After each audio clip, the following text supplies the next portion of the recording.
we ought to have Jamie ask us questions about each other. She asks you questions about me. You. And no, she asks questions about me. She asks me questions about me. No, she asks No!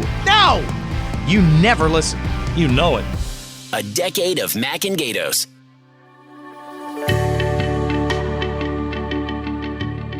I first met Mac and Gaydos when I started at KTAR, and I was just filling in. Somebody would go on vacation, I would fill in. So Jamie West was still working full-time with him, and she was leaving, and I came in, and from what I heard, they were really picky about who was going to fill in. So I was a little nervous, needless to say. So I meet them, and they give me all these rules and regulations, and luckily, we meshed right off the bat. So it was really cool because they were funny. It was what I was used to. I'd worked at some other radio stations before with teams, and we did some serious and some funny. So it was natural, and I loved it. It's a little daunting sometimes because I know there's lots of people listening because Mac and Gaydos, they're like the #1 talk show in the country, right?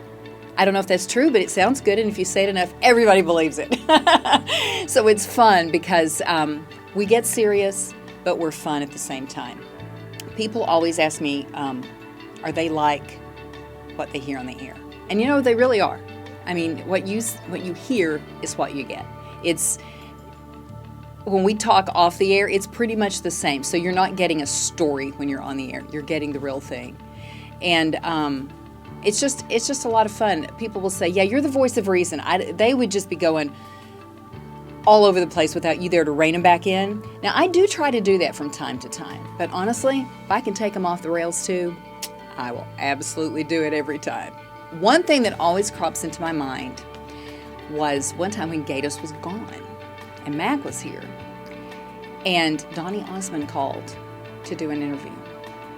So he knew that back in the day I was a Donny Osmond fan, so I got to do the interview with Mac with Donny Osmond. And of course, I knew all about everything, and Mac was hanging on for dear life, so that was that was a lot of fun.